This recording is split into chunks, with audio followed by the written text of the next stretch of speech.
আসসালামু আলাইকুম ওয়া রাহমাতুল্লাহি ওয়া বারাকাতুহু। নাহমাদুহু ওয়া নুসাল্লি আলা রাসূলিহিল কারীম, আম্মা বা'দ, ফাআউযু বিল্লাহি মিনাশ শাইতানির রাজীম। বিসমিল্লাহির রাহমানির রাহিম। قال الله تعالى في كلامه المجيد وفي فرقانه الحميد واعتصموا بحبل الله جميعا ولا تفرقوا صدق الله المولانا العظيم وصدق رسوله النبي الحبيب الكريم الصلاة والسلام عليك يا رسول الله، الصلاة والسلام عليك يا حبيب الله، الصلاة والسلام عليك يا شافع المذنبين، الصلاة والسلام عليك يا رحمة للعالمين। প্রিয় ইমানদার ভাই ও বোনেরা, দেশ এবং প্রবাস থেকে যে যেখান থেকে এই লাইভের মাধ্যমে আমার সাথে যুক্ত হচ্ছেন, আমাকে দেখছেন, সবাইকে আমি আমার আন্তরিক মোবারকবাদ জানাচ্ছি। লাইভের শুরুতে একটি কথা বলবো, সেটা হলো আজকের এই লাইভটি আপনারা নিজেদের দায়িত্বে,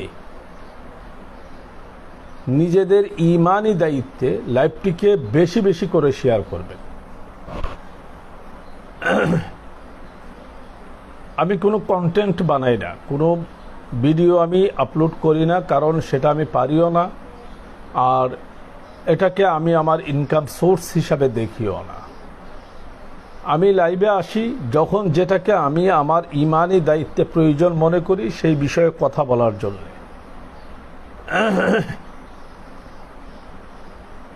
আমি আপনাদেরকে বলবো এটাকে বেশি বেশি করে আপনারা শেয়ার করবেন, এই লাইভটাকে বেশি বেশি করে শেয়ার করবেন, আর কি কথাগুলো আমি বলতেছি সেটা মনোযোগ সহকারে শোনার চেষ্টা করবেন।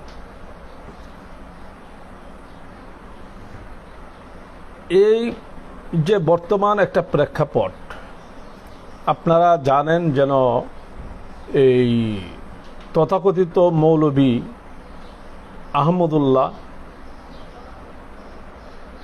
তার বক্তব্য নিয়ে, তারপর আবুল কালাম আজাদ বাশার, আলী হাসান ওসামা, তারপর ওই যে মুশতাক ফয়েজি, তাদের বিভিন্ন বক্তব্য ভিডিও নিয়ে আমাদের সুন্নি অঙ্গনে একটা মোটামুটি ভালো আলোড়ন চলতেছে। আমি আসলে কর্মব্যস্ততায় থাকি, এক, দ্বিতীয়ত আমি শারীরিকভাবেও অসুস্থ না, এই জন্য আমি সব বিষয়ে কথা বলতে চাই না। আরেকটা হলো, কাদেরকে বলবো, এক নম্বর কথা হলো সুন্নিদের মধ্যে এখন কোনো আকাবির নাই, গ্রহণযোগ্য কোনো আকাবির এখন সুন্নিদের মধ্যে নাই। সুন্নিদের মধ্যে এখন যেটা আছে সেটা হলো রেষারেষি, বিভেদ, দ্বন্দ্ব, দলাদলি। আমাদের অন্তরের মধ্যে হিংসা এবং অহংকার এত প্রকটভাবে বসে গেছে যেন আমরা কেউ কাউকে সহ্য করতে পারতেছি না, কেউ কাউকে না। প্রত্যেকেই যার যার মতো করে দলীয়করণের মধ্যে আমরা আছি।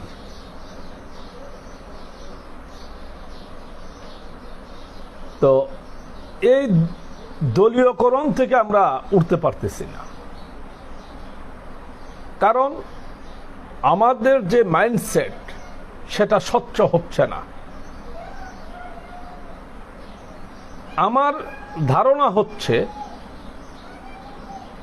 আল্লাহ মাফ করুক, সুন্নিদের বর্তমান কর্মকাণ্ডে, এটা অনলাইনেই বলেন আর অফলাইনেই বলেন, যে পরিবেশ সৃষ্টি হচ্ছে, যেইভাবে আমরা নারায়ণগঞ্জের মাওলানা বাকিবিল্লাহ জালালীকে হারিয়েছিলাম 2001 সালে, যেভাবে আমরা 2014 সালে নুরুল ইসলাম ফারুকীকে হারিয়েছিলাম। হয়তোবা আমরা খুব তাড়াতাড়ি মুফতি গিয়াসউদ্দিন আত-তাহিরিকেও এইভাবে হারিয়ে ফেলার একটা সম্ভাবনা দেখা দিচ্ছে।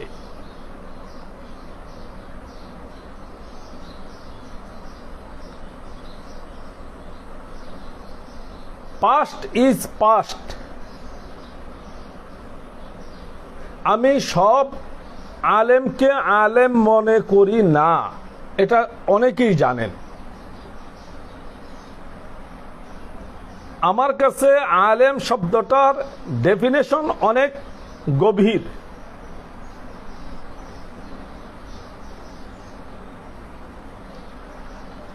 যার মধ্যে ইলমে জাহের এবং ইলমে বাতেনের সমন্বয় আছে, যার মধ্যে তাকওয়া আছে, ঈমানি হিম্মত আছে, সে হলো আলেম।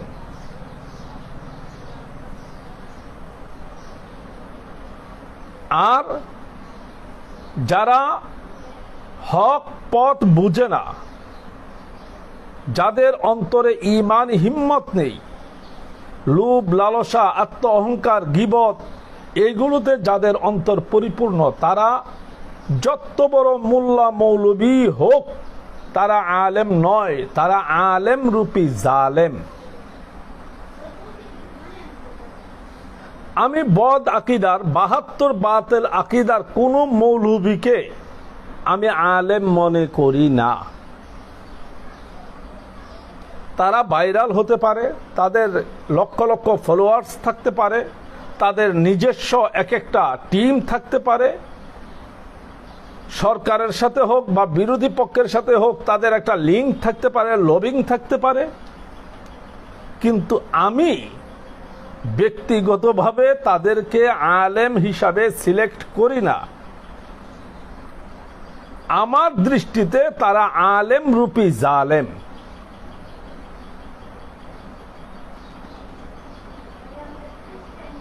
আমাদের সুন্নি আকাবির কোথায় বলেন?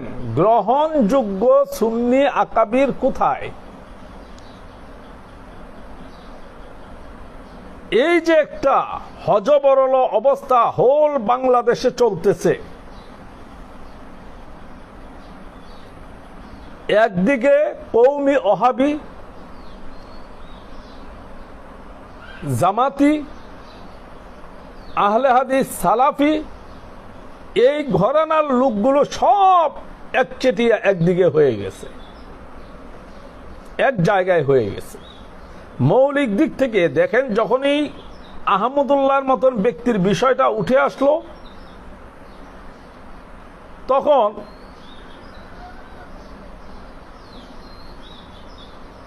এই সব ঘরানার অর্থাৎ এই বাতিল আকিদাপন্থী মৌলবীগুলো সব এক হয়ে গেছে আহমদুল্লাহকে রক্ষা করার জন্য।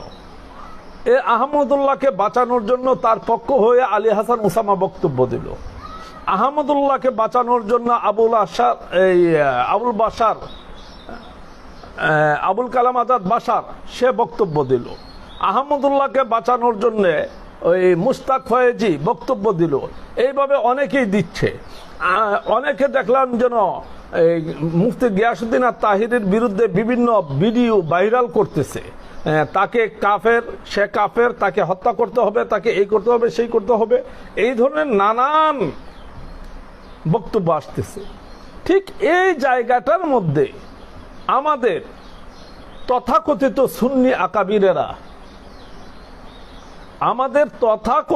সুন্নি আকাবিরেরা, একেবারেই মাসুম বাচ্চার মতন চুপ হয়ে গেছে। তাদের কিছু বলার নাই, কিছু করারও নাই। তার মানে তারা ঘরে বউয়ের কিল খায়া তাদের মুখ ভূতা হয়ে গেছে, এই জন্য তারা কথা বলতে পারতেছে না। কোথায় আজকে বাহাদুর শাহর গ্রুপ? কোথায় আজকে নুরি সাহেবের গ্রুপ?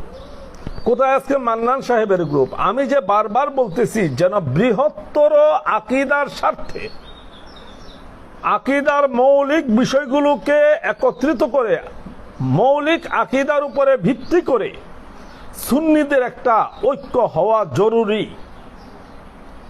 এই 2000 সাল থেকে এই পর্যন্ত শুধু এটার উপরে বলেই গেলাম। চুরে না শুনে ধর্মের কাহিনী। এই পেট পূজারী লুভি সুন্নিরা এই কথাটা বুঝতে রাজি না। কখন বুঝবেন? একবার বাকি বিল্লাহকে হারাইছেন, আপনাদের ঘুম ভাঙ্গে নাই। এরপরে ইন্টারনেট যুগ যখন আসলো, ফেসবুকের যুগ যখন আসলো, তখন 2014 সালে এই নুরুল ইসলাম ফারুকীকে হারাইলেন। তখন অনেকেই অনেক দিক থেকে শু ডাউন করছেন, কিন্তু ঘুম ভাঙ্গে নাই, বিবেক জাগ্রত হয় নাই। এখন যখন নাকি জামাত, হেফাজত এবং সালাফিরা ঐক্যবদ্ধভাবে তাহিরিকে ঘায়েল করার জন্য মাঠে নামতেছে, তখন আপনাদের ঘুম ভাঙতেছে। বুঝলাম তাহিরি খারাপ। কেন? সে স্টেজের মধ্যে গান গায়, বাউল গান গায়, ছেলেদেরকে নিয়ে আনন্দ করে। তার অতীত টেনে আনতেছেন কেন? এই যে আহমদুল্লাহরা যারা গিয়াসউদ্দিন তাহিরের অতীত টেনে সামনে আনতেছে, আমি তো মনে করি ওরা জ্ঞানহীন নরাধম পশু। একটা লোক তার জ্ঞানের পরিপূর্ণতা আসতে তার সময় লাগে 40 বছর।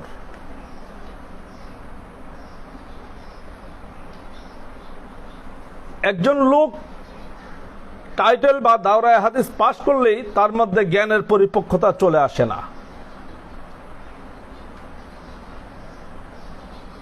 সে এগুলো নিয়ে অ্যানালাইজ করতে করতে করতে করতে করতে করতে চূড়ান্ত পর্যায়ে আসতে তার মিনিমাম সময় লাগে 40 ইয়ার্স।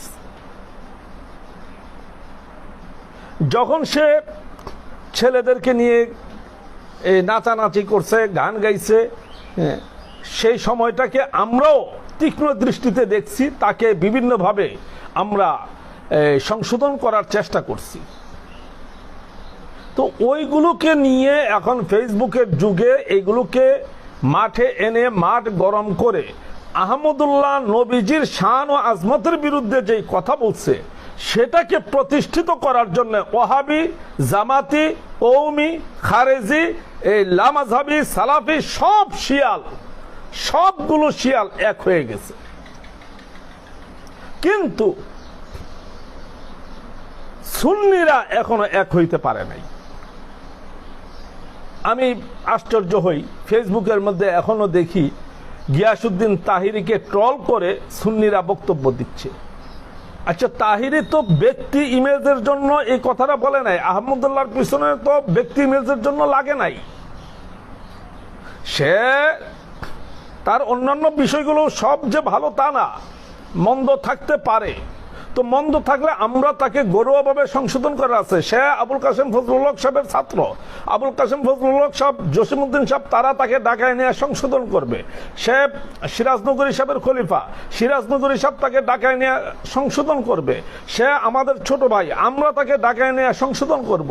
কিন্তু এখন আমরা দেখতেছি যেন ঠিক ফেসবুকের মধ্যে, অনলাইনের মধ্যে তার বিরুদ্ধে সুন্নিরাই বিভিন্ন উপাদান, তথ্য সামগ্রী বাতিলদের হাতে তুলে দিচ্ছে, গুতাগুতি করতেছে। ইতিমধ্যে আরেক জঞ্জাল শুরু হয়েছে। ওই আলাউদ্দিন জেহাদির এক পোস্টের মধ্যে গিয়াসউদ্দিন তাহিরি কি এক কমেন্ট করছে, এটা নিয়ে এখন আবার দুই পক্ষ বাজাবাজিতে। তো এই কর্মকাণ্ডগুলো আপনাদের বন্ধ হবে কবে? কবে আপনাদের বিবেক জাগ্রত হবে কবে? যেখানে আমাদের বিরুদ্ধে গোটা কওমি অঙ্গন এক, যেখানে আমাদের বিরুদ্ধে জামাত শিবির এক, যেখানে আমাদের বিরুদ্ধে পুরো সালাফি ইজম এক, যেখানে আমাদের বিরুদ্ধে পুরো শিয়া ইজম এক, যেখানে আমাদের বিরুদ্ধে পুরো খারিজি মতবাদ এক, সেই জায়গার মধ্যে আমরা সুন্নিরা এখনো নিজেদের ঘরের কামরা কামড়ি বন্ধ করতে পারতেছি না। আজ পর্যন্ত দেখলাম না,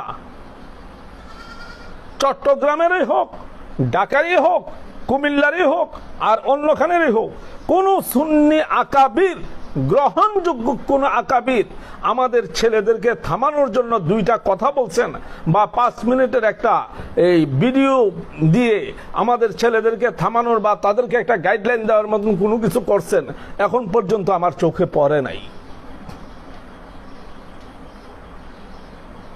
তো আপনাদের মতন সুন্নি আকাবিরের চাইতে এই লা মাযহাবিরা ভালো, কারণ তাদের মনের মধ্যে হিংসা দ্বন্দ্ব কম। কওমি ওহাবিরা ভালো, তাদের মনের মধ্যে হিংসা দ্বন্দ্ব কম। আপনারা সুন্নি হলেন কিভাবে, যেখানে আপনাদের অন্তরই পরিচ্ছন্ন না? বাহাদুর শাহর গ্রুপ বলেন, এই নুরি সাহেবের গ্রুপ বলেন, মান্নান সাহেবের গ্রুপ বলেন, এই আশরাফি সাহেবের গ্রুপ বলেন, আমরা কেউ এক জায়গায় বসতে পারতেছি না। মনে হচ্ছে যেন আমরা এক পক্ষ আরেক পক্ষের সতীন। তো আমরা যে সুন্নিয়তের জন্য কাজ করতেছি, সুন্নি আকীদার জন্য কাজ করতেছি, বা সাধারণ সুন্নি জনতার জন্য কাজ করতেছি, তার প্রমাণটা কি? ওয়াজ মাহফিলে বড় বড় চিৎকার দেওয়াটা কি খুব হেডাপগিরি? শুনেন, শিয়ালও তার নিজস্ব সীমানায় জুড়ে চিৎকার করে।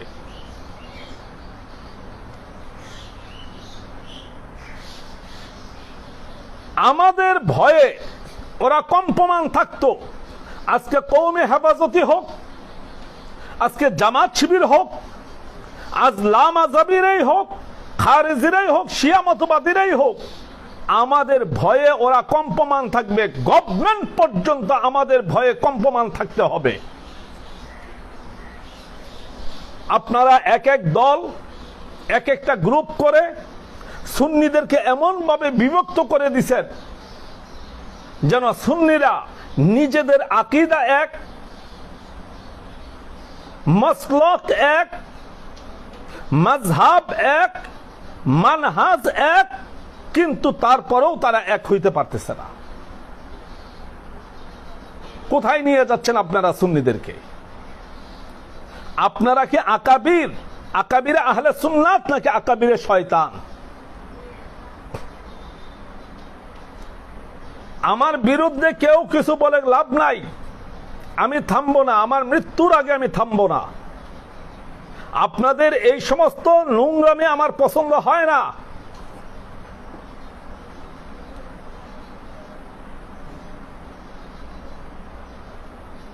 আমি সব পক্ষের সালাফিদের ভিডিও বক্তব্যগুলো শুনতেছি, জামাতিদের ভিডিও বক্তব্যগুলো শুনতেছি, এই কওমি ওয়াহাবিদের ভিডিও বক্তব্যগুলো শুনতেছি। সব দিকে আমার নজর আছে। একেবারে আমি বেহুশ না। আমি যদি বেহুশ হইতাম, আমি যেই জায়গায় বসে কথা বলতেছি, এই জায়গাতে বসে আমি টিকে থাকতে পারতাম না। কারণ আমার চতুর্পার্শ্বে বাতিল আকীদারা অক্টোপাসের মতন আমাকে ঘিরে রেখেছে।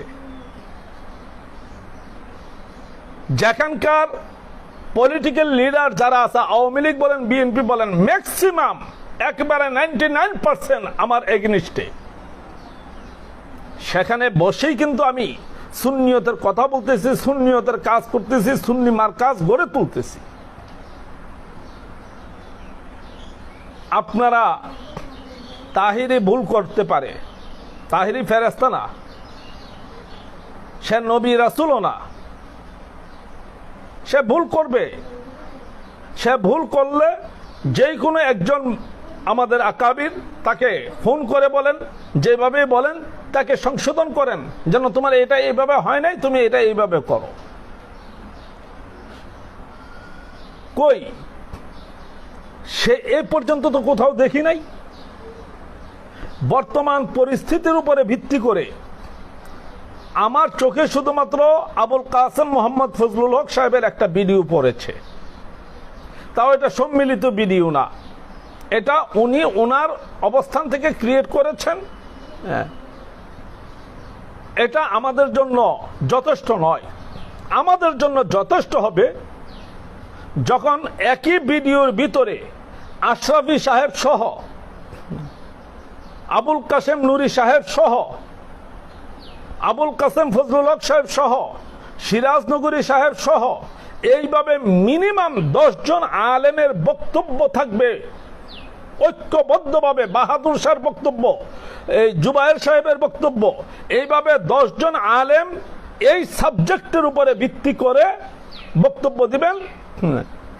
2 মিনিট 2 মিনিট করে 10 জনের 20 মিনিটের একটা বক্তব্য থাকবে, অথবা 30 মিনিটের একটা বক্তব্য থাকবে, অথবা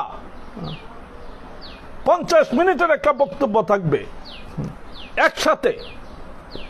সেটাকে সব সার্কেল থেকে একসাথে ছেড়ে দেওয়া হবে, প্রকাশ করা হবে, যাতে করে কওমি ওহাবিরাও বুঝতে পারে, জামাত শিবিরের তারাও বুঝতে পারে, সালাফি লামাযহাবিরাও বুঝতে পারে, শিয়ারাও বুঝতে পারে, খারিজিরাও বুঝতে পারে, যেন সুন্নিরা যতই তাদের বিতর্কত দ্বন্দ্ব থাকুক তারা মৌলিক জায়গায় তাদের আকীদার দিক থেকে তারা এক। কেন পারতেছেন না? কেন পারতেছেন না? আপনাদের ব্যর্থতা কেন এত? আপনারা এক এক জায়গায় এক একটা সম্মেলন করতেছেন। চট্টগ্রামে এক গ্রুপে সম্মেলন করতেছেন, ঢাকায় এক গ্রুপে সম্মেলন করতেছেন, এক গ্রুপ রমনা পার্কে, এক গ্রুপে সোহরাওয়ার্দী উদ্যানে, এক গ্রুপে পল্টন ময়দানে। কি বুঝাইতে চাচ্ছেন? আপনারা সবাই হিরো অফ সুন্নিয়াত, আপনারা সুন্নিদের হিরো হয়ে গেছেন। আপনাদের লজ্জা শরম নাই বিধায় আপনারা এগুলো পারেন। আপনাদের মধ্যে লজ্জা শরম নাই, যেমন নাই আপনাদের ঈমানের পরিপক্কতা, যেমন নাই আপনাদের বিবেক, ঠিক তেমনই নাই আপনাদের লজ্জা শরম। এই জন্য আপনারা শিয়ালদের মতন প্রত্যেকে যার যার গর্তের মধ্যে বসে খুব উঁচু গলায় বলতেছেন হুক্কা হুয়া।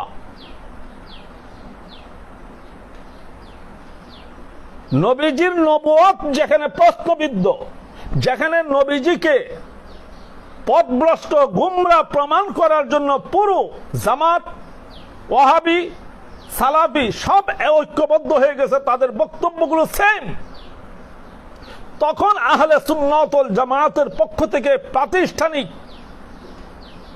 সাংগঠনিক ঐক্যবদ্ধ কোনো বক্তব্য নাই কেন?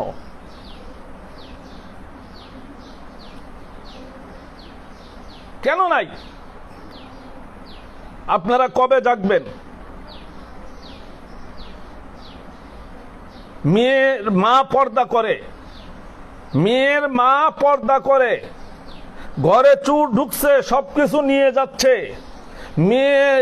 মা মেয়েকে মুখ চাপা দিয়ে ধরে রাখছে, মা কথা বলিস না পর্দা নষ্ট হয়ে যাবে।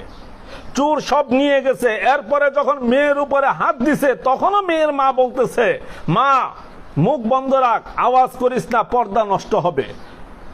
আপনারা হলেন ঠিক ওই ধরনের ব্যক্তি। নিজেদের ছোটখাটো বিষয়গুলোকে নিয়ে একবারে তুমুল লঙ্কা কাণ্ড ঘটায় দেন, একজন আরেকজনের বিরুদ্ধে ফতোয়ার বোমা ফাটান, কিন্তু যখন বাতিল আকীদারা এইগুলো করে তখন ঐক্যবদ্ধভাবে কই আজ পর্যন্ত তো কোথাও বক্তব্য তুলে ধরতে পারেন নাই। তারা খতমে নবুয়তের প্রসঙ্গে কি বলবে? পুরো সুন্নি জামাত একবার, শুধু একবার একটা জায়গায় এক হলে পুরো বাংলাদেশ 24 ঘন্টার ভিতরে ভূমিকম্প সৃষ্টি হবে। আমাদের বিতর্কত যে 3-4টা গ্রুপ আছে, এইগুলোই যদি একত্রিত হয় এক জায়গায় বসে, এবং তাহিরি আলটিমেটাম দিতে হবে কেন? আমি আলটিমেটাম দিতে হবে কেন? আলটিমেটাম তো দিবে সংগঠন। যদি সংগঠন আলটিমেটাম দিতে না পারে, সংগঠন কোনো আন্দোলন গড়ে তুলতে না পারে, সংগঠন কোনো মামলার মোকাবেলা করতে না পারে, সংগঠন কোন ধরনের বিপর্যস্ত অবস্থার মোকাবেলা করতে না পারে, তাহলে এই সংগঠন ধুয়ে ধুয়ে কি পানি খাবে আমরা? সুন্নিদের কি প্রয়োজন? এটা শুধুমাত্র ব্যবসার জন্য করা হয়েছে। এক একজন এক একটা সংগঠন করতেছে শুধুমাত্র ব্যবসা করার জন্য, সুন্নিদের পকেট কাটার জন্য, যার যার এক একটা ফিল্ড তৈরি করে মানুষ থেকে চাঁদা আদায় করার জন্য, দাওয়াতের এক একটা এই আপনার এই ফিল্ড তৈরি করার জন্য, এইগুলোর জন্য সংগঠন করা হচ্ছে। একটা বার বলেন বৃহত্তর সুন্নি আকীদার প্রয়োজনে এই সংগঠনগুলো আমাদের কি কাজে লেগেছে? আমি তো ঢাকায় যেমন এই কওমি ওহাবিদের মোকাবেলায় ছিলাম, সুনামগঞ্জে যখন আসলাম তখন থেকে কওমি ওহাবিদের মোকাবেলায় আছি। 2012 সালে আমি আমার বউ পুত নিয়ে জেল খাটলাম। এরপরে গত 2 বছর আগে আমি শিয়াদের বিরুদ্ধে কথা বলে শিয়াদের মামলাগুলোর প্রধান আসামি হইলাম। আমি সবগুলো সংগঠনের চেহারা দেখেছি, সবগুলো সংগঠনের চেহারা দেখেছি। হ্যাঁ, আমি অসুস্থ হওয়ার পরে ব্যক্তিগতভাবে অনেকে আমাকে সাপোর্ট করেছেন, অর্থনৈতিকভাবে সহযোগিতা করেছেন, তাদের প্রতি আমি কৃতজ্ঞ। কিন্তু সাংগঠনিকভাবে আজ পর্যন্ত হোল বাংলাদেশে গোটা সুন্নি অঙ্গনের মধ্যে কোথাও কোনো নির্যাতিত, নিপীড়িত, অবহেলিত সুন্নি আলেমের পাশে কোনো সংগঠন দাঁড়াইছে বলে আমার মনে হয় না। এমন কোনো ইতিহাস আমার জানা নাই। যদি কেউ জানেন আমাকে কমেন্টে জানাবেন। তারপরে তো আমরা কিছু সুন্নি আছি, আমরা কিছু সুন্নি আছি একেবারেই মাতালের মতন, যে যা বলতেছে আমরা তার পিছনেই দৌড়তেছি। এমক হুজুর জিন্দাবাদ, হুজুর ছাড়া সুন্নিয়ত নাই। কে বলছে হুজুর ছাড়া সুন্নিয়ত নাই? এই হুজুর যেদিন জন্ম হয় নাই তখনও সুন্নিয়ত ছিল, এই হুজুররা যেদিন থাকবে না তখনও সুন্নিয়ত থাকবে।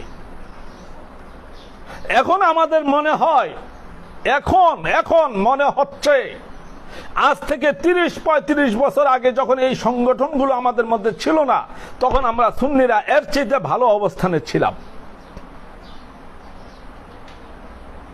এখন আমরা খারাপ অবস্থার মধ্যে আছি। বাংলাদেশের বহু জায়গায় বহু দরবারের মাহফিল বন্ধ হয়ে গেছে, বহু সুন্নি প্রতিষ্ঠান বন্ধ হয়ে যাচ্ছে। এই সংগঠনগুলোর কোনো নৈতিক দায়িত্ব নাই। খালি এমুকে এটা করলো কেন, তাহিরি ওইটা করলো কেন, অমুকে এটা করতে পারলো না কেন। আরে বাবা, বুঝলাম তাহিরি একটা ইয়াং ছেলে, আল্লাহ পাক তাকে সুমধুর কণ্ঠ দিছেন, সে আর কিছু না হোক প্রকাশ্যে মাঠে আকীদায়ে আহলে সুন্নাত ওয়াল জামাতের কথা তো বলতেছে, মাসলুকে আলা হযরতের কথা তো বলতেছে, ওলি আল্লাহর শান তো বলতেছে। বাতিল আকীদার কাছে তো সে একটা চ্যালেঞ্জিং পাওয়ার হিসেবে দাঁড়াইছে। তো তাকে গাইডলাইন দেন না কেন আপনারা? তার ওয়াইফকে নিয়ে এসে পারিবারিকভাবে ছবি তুলছে, সেই ছবিটাকে পর্যন্ত অনলাইনে ফেসবুকে ভাইরাল করে নেগেটিভ কথাবার্তা বলতেছে। এগুলোর বিরুদ্ধে সাইবার ট্রাইব্যুনালে মামলা হচ্ছে না কেন? কেন হচ্ছে না? আমাদের দুর্বলতা কোথায়? এমক পীর জিন্দাবাদ, তমক পীর জিন্দাবাদ, এই সবগুলো পীর বদমাইশ, সবগুলো পীর নিমক হারাম। যাদের অন্তরের মধ্যে ঈমানি শক্তি নাই, বাতিল আকীদার বিরুদ্ধে হক কথা বলার মতন দুঃসাহস নাই, ওরা পীর হয় কিভাবে? ওরা যুদ্ধের ময়দানে মানুষকে নেতৃত্ব দিবে কিভাবে? জিহাদের ময়দানে জিহাদ করবে কিভাবে? এগুলো লাপাঙ্গা পীর।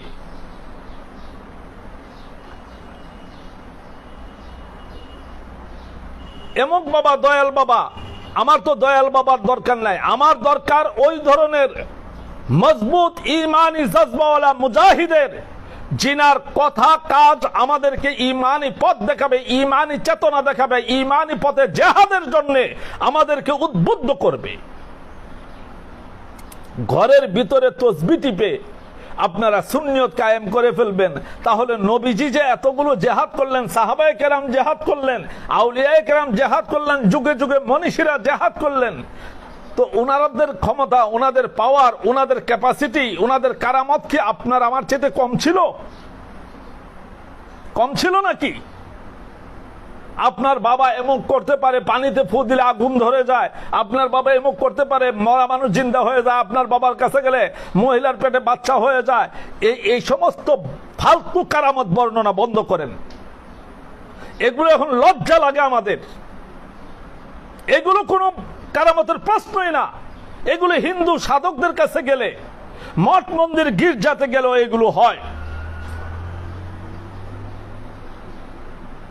আমাদের দরকার ঈমানি চেতনাকে জাগ্রত করা, সুন্নিয়তকে জাগ্রত করা, বাতিল আকীদার বিরুদ্ধে সোচ্চার আন্দোলনের ঘোষণা দেওয়া। যেখানে নবীজির গোটা নবুয়তকে প্রশ্নবিদ্ধ করে ফেলেছে, যেখানে নবীজিকে পথভ্রষ্ট, গুমরাহ, গাফেল প্রমাণ করানোর জন্য তারা উঠে পড়ে লেগেছে, সেই জায়গার মধ্যে আপনারা আছেন যার যার নিজস্ব বলয় নিয়ে, যার যার নিজস্ব ব্যক্তিত্ব নিয়ে, যার যার নিজস্ব বরত্ব নিয়ে। এত অহংকার কিসের আপনাদের? কিসের অহংকার? আপনারা খুঁজে দেখেছেন যেন আপনাদের পায়ের নিচে মাটিও নাই? ওই আটরশির পীর সাহেবের নাকি 1-1.5 কোটি মুরিদ, কিন্তু নির্বাচনের সময় যত জায়গায় তারা ক্যান্ডিডেট দেয় সবাই জামানত হারায়। চরমনার পীরের সারা দেশের মধ্যে কোটি কোটি মুরিদ, কিন্তু নির্বাচনের সময় তারা জামানত হারায়। সেম অবস্থা তো আমাদের সুন্নিদের। আজ পর্যন্ত কোন সুন্নি আকাবিরকে দেখি নাই উদার মনে, স্বচ্ছ মনে, একজন তরিকতপন্থী হিসাবে, একজন হাক্কানি রব্বানি আলেম হিসাবে, একজন হাক্কানি পীরের মুরিদ হিসাবে যেন স্বচ্ছভাবে ঈমানি প্রয়োজনে কথা বলার। আপনারা এমুকের সাথে এক হইতে পারেন, তমুকের সাথে এক হইতে পারেন, এমুকের পিছনে আপনারা লেজুর বৃত্তি করতে পারেন, তমুকের পিছনে লেজুর বৃত্তি করতে পারেন। আপনাদের লজ্জা শরম তো কিচ্ছু নাই। আপনারা তো এখন যা দেখাচ্ছেন আমাদেরকে, আপনারা পতিতা নারীদের চাইতে আরো নিকৃষ্ট হয়ে যাচ্ছেন। ইতিহাস লেখা হবে, টুডে টুমরো ইতিহাস লেখা হবে, কিন্তু সেই ইতিহাসে আপনারা হিরো হবেন না।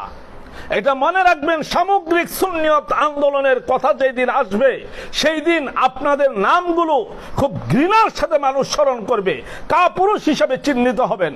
শুনেন, আজকে একটা কথা বলে দেই, সাহাবায়ে কেরামের যুগে, সাহাবায়ে কেরামের পরবর্তী তাবিঈদের যুগে, তার পরবর্তী তাবিঈনদের যুগে যদি কোনো পুরুষ ঘরের মধ্যে অসুস্থ হয়ে মারা যাইত, তার স্ত্রীকে লোকেরা ঠাট্টা করে বলতো যেন তোমার স্বামী কাপুরুষ ছিল, বিছানায় পড়ে মারা গেছে।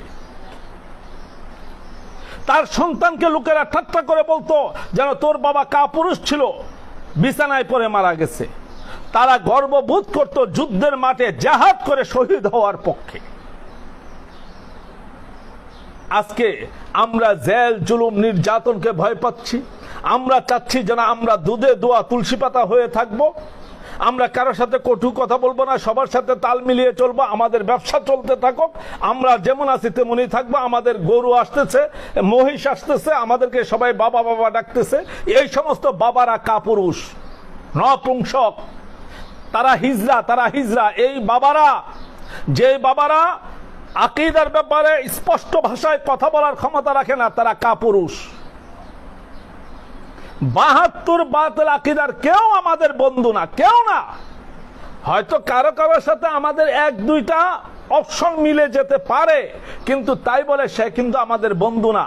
কেননা মৌলিক জায়গায় এই 72 বাতিল আকীদা এক। কবে বুঝবেন এটা? কবে বুঝবেন? আওয়ামী লীগের একজন লোক এমপি হইলে আমরা খুব খুশি, ও এমক আমাদের আত্মীয়, এমকে এমপি হয়ে গেছে। বিএনপির একজন হইলে আমরা খুশি, ও এমকে আমার আত্মীয়, আমার এলাকার, সে হয়ে গেছে। শুনেন, এটা আকীদার হিসাব না। ইউহিব্বুনাহুম কাহুব্বিল্লাহ ওয়াল্লাযীনা আমানু আশাদ্দু হুব্বাল লিল্লাহ। আমরা যদি দুনিয়ায় কাউকে ভালোবাসি সেটা একমাত্র আল্লাহ এবং আল্লাহর রাসূলের জন্য ভালোবাসবো, কাউকে যদি ঘৃণা করি সেটাও একমাত্র আল্লাহ এবং আল্লাহর রাসূলের জন্য ঘৃণা করব। আমরা ওয়াহাবি বলেন, খারিজি, রাফিজি যতগুলো আছে তাদেরকে আমরা ঘৃণা করি আকীদার ভিত্তিতে, কারণ তারা নবীজির সাথে, আহলে বাইতের সাথে, নবীগণের সাথে, সাহাবায়ে কেরামের সাথে, আউলিয়া কেরামের সাথে তারা বিয়াদবি করে, এই জন্য আমরা তাদেরকে পছন্দ করি না। এখন দুইটা তিনটা সংগঠন করে আমাদের লাভটা কি হয়েছে বলতে পারেন? এক একজন এক এক মার্কা নিয়ে আসবেন। আমার ঘরের মধ্যে আমার 3 ছেলে আছে, আমার 3 ছেলে 3টা গ্রুপের মধ্যে চলে যাবে, তারা নেতা হবে। হ্যাঁ, ও সে তো কাইয়ুম সাহেবের ছেলে, হ্যাঁ, বর্তমান গদ্দিনিসীন, তাকে এই প্রেসিডিয়াম সদস্য করো। আর আমার ছেলেরাও বুঝবে যেন হায় হায়, আমরা তো অনেক কিছু পেয়ে গেছি, আমাদেরকে তারা প্রেসিডিয়াম সদস্য করে ফেলছে। বাংলাদেশে খেলাফত যেমন কলা পাতার মতন বিক্রি হয়, বাংলাদেশের সুন্নি সংগঠনগুলোর এই প্রেসিডিয়াম সদস্য পদ কলা পাতার মতনই বিক্রি হচ্ছে। এগুলো অথর্ব প্রেসিডিয়াম, ভ্যালুলেস, যাদের কোনো ভ্যালু নাই। আমিও তো প্রেসিডিয়াম সদস্য। আমি রাজপথে আন্দোলন চাই, আমি গর্জিয়ে আসলে প্রত্যেকটা বাতিলের বিরুদ্ধে ঐক্যবদ্ধ সংগ্রাম চাই। মুফতি গিয়াসউদ্দিন আত-তাহিরিকে আমি বলেছি মাঠে তৈরি করো, আমরা মাঠে নামবো। আমরা হ্যাঁ, মাসালা আকীদাগত মাসালা আর আমলি মাসালা এক না, এটা হয়তো অনেকেই জানেন না। যারা নতুন মৌলবী হইছেন, একেবারে নতুন মৌলবী, তারা অনেকেই জানেন না আকীদাগত মাসালা আর আমলি মাসালা এক না। আমলি মাসালায় মাযহাবের ইমামদের মধ্যে মতবিরোধ আছে। ইমামে আজমের 2 শাগরেদ, ইমাম আবু ইউসুফ, ইমাম মুহাম্মদ, ওনারাও অনেক মাসালায় ইমামে আজমের সাথে দ্বিমত পোষণ করছেন। আমরা বাংলাদেশের সুন্নিরা তাদেরই হুজুর গাউসে পাকের তরিকার অনুসারী, কিন্তু হুজুর গাউসে পাক হাম্বলি মাযহাবের অনুসারী। সেখানেও আমাদের সাথে আকীদাগত এই আমলি মাসালাগত মত পার্থক্য রয়ে গেছে। তাই বলে কি আমরা গাউসে পাকের তরিকা ছেড়ে দিছি? এইগুলোকে হাইলাইটস করে নিজেদের মধ্যে যে একটা উদ্ভট পরিস্থিতি আপনারা সৃষ্টি করতেছেন, লজ্জা হওয়ার দরকার, লজ্জা হওয়ার দরকার। এখন তারা যেই জুতার বাড়ি দিচ্ছে, এটা তাহিরিকে দিচ্ছে না, ব্যক্তি তাহিরিকে দিচ্ছে না। আপনারা বুঝেনই নাই, গেমই বুঝেন নাই আপনারা। পাকনা পাকনা কথা বলেন ফেসবুকে আইসা, রাজনীতির রও বুঝেন নাই, পলিটিক্যাল সায়েন্স সম্পর্কে আপনাদের কোনো ধারণাই নাই। তারা তাহিরিকে জুতোর বাড়ি দিচ্ছে না, তারা এই জুতোর বাড়িটা দিচ্ছে টোটাল আকীদায়ে আহলে সুন্নাত ওয়াল জামাতের উপরে। এই জন্য যখন আহমদুল্লাহর মতন ব্যক্তি নবীজির নবুয়ত নিয়ে প্রশ্ন তুলেছে, যখন আবুল কালাম আজাদ বাশারের মতন কমিন নবীজিকে দল্লাং ফাহাদা এই আয়াতের ভিত্তিতে নবীজিকে পথভ্রষ্ট গুমরা প্রমাণ করানোর চেষ্টা করেছে, তখনই সুন্নি আকাবিরদের উচিত ছিল, সুন্নি সংগঠনগুলোর উচিত ছিল ঐক্যবদ্ধভাবে তাদেরকে জাপটায় ধরা। আর কবে? আজকে যদি আমার পীরের বিরুদ্ধে কেউ কিছু বলে তাইলে শরীরের মধ্যে ফুসকা পড়ে যায়। হ্যাঁ, আজকে মাইজভান্ডারের বিরুদ্ধে কিছু বললে সব এক। আজকে ওই ইয়ার বিরুদ্ধে, আটরশির বিরুদ্ধে বললে সব এক। কিন্তু যখনই মৌলিক আকীদার বিষয় আসে তখন আর কিচ্ছু বুঝে না। হ্যাঁ, আমার পীর এমনি কইছে, তোমার পীর কি গোড়ার ডিম? তোমার পীর কি আল্লাহ রাসূল? তোমার পীর কি নবীর সাহাবীদের চাইতে, মাযহাবের ইমামদের চাইতে বেশি গুরুত্বপূর্ণ? যদি আমার পীর গাজী আকবর আলী রেজভী সাহেবের আকীদা সাহাবায়ে কেরামের প্রতি, আহলে বাইতের প্রতি, নবীজনের প্রতি, নবীগণের শানের প্রতি অন্যদিকে চলে যায়, তাহলে আমি আমার পীরকে তালাক দিতে বাধ্য হব। এটা আমার পীর আমাকে শিক্ষা দিয়েছেন। আমার মুর্শিদ আল্লামা আকবর আলী রেজভী রহমতুল্লাহ আলাই বলেছেন, যদি আমার মধ্যে কোনো আকীদার গরমিল দেখো তাহলে আমাকে তালাক দেওয়া তোমাদের জন্য ফরজ। পীরের দালালির নাম সুন্নিয়ত না, পীরের দালালির নাম ইসলাম না, পীরের দালালির নাম আল্লাহ এবং রাসূল পাওয়া নয়। আকীদার জন্য পীর হলেন আমাদের রাহবার, ঈমান এবং আকীদার জন্য পীর হলেন আমাদের রাহবার। আমার পীর যদি শরীয়তের গর্হিত অবস্থায় চলে যায়, আমার পীর যদি ইসলামের বিপক্ষে চলে যায়, আমার পীর যদি নাস্তিক্যবাদকে সমর্থন করে, আমার পীর যদি শিয়াবাদকে সমর্থন করে, আমি ওই পীরের কপালে থুতু নিক্ষেপ করব। এটা আমার মুর্শিদ কেবলা আমাকে শিক্ষা দিয়েছেন। আকীদার ব্যাপারে কঠোর হও। মুহাম্মাদুর রাসূলুল্লাহ ওয়াল্লাযীনা মাআ আশিদ্দাউ আলাল কুফফার, নবী এবং নবীর সাথীগণ তারা কুফরির ব্যাপারে কঠোরতা অবলম্বন করে। আজকে আমাকে অনেকে ফেসবুকের মধ্যে হিংস দিয়ে কথা বলেন, আরে একজন সাহাবীকে দেখান যেন আকীদার ব্যাপারে নরম ছিল একমাত্র তারাই।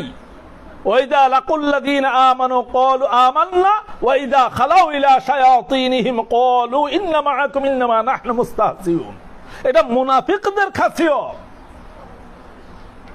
যেখানে যে রং সেই রঙে নাচা, এটা মুনাফিকদের খাসিয়ত।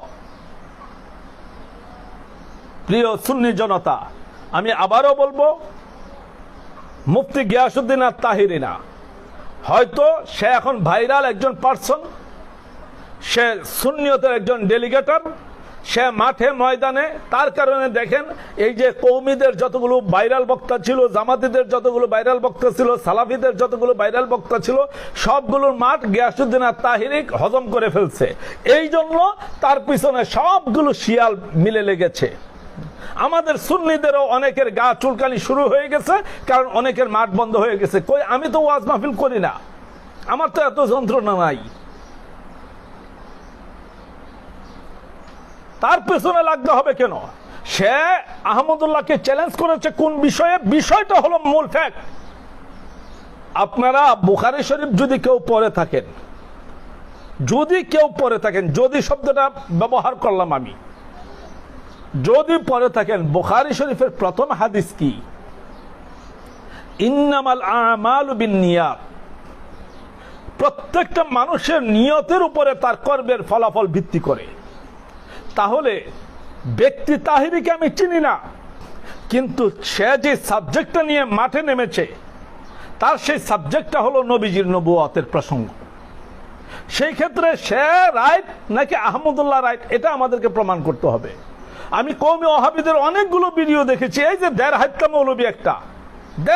মৌলবী ওইটা পর্যন্ত ফেসবুকের মধ্যে আইসা লাইভ দিয়ে তাহিরিকে বিশ্রী ভাষায় গালিগালাজ করতেছে। তো এখন আপনাদের আন্দোলন কোথায়? এখন আপনাদের আলটিমেটাম কোথায়? এখন আপনাদের ইস্যু কোথায়? এটা করলে ব্যক্তি তাহিরি প্রমোট হয়ে যেতে পারে, সে আমার দলের না, সে আমার পীরের মুরিদ না, বিদায় তাকে উঠতে দেওয়া যাবে না।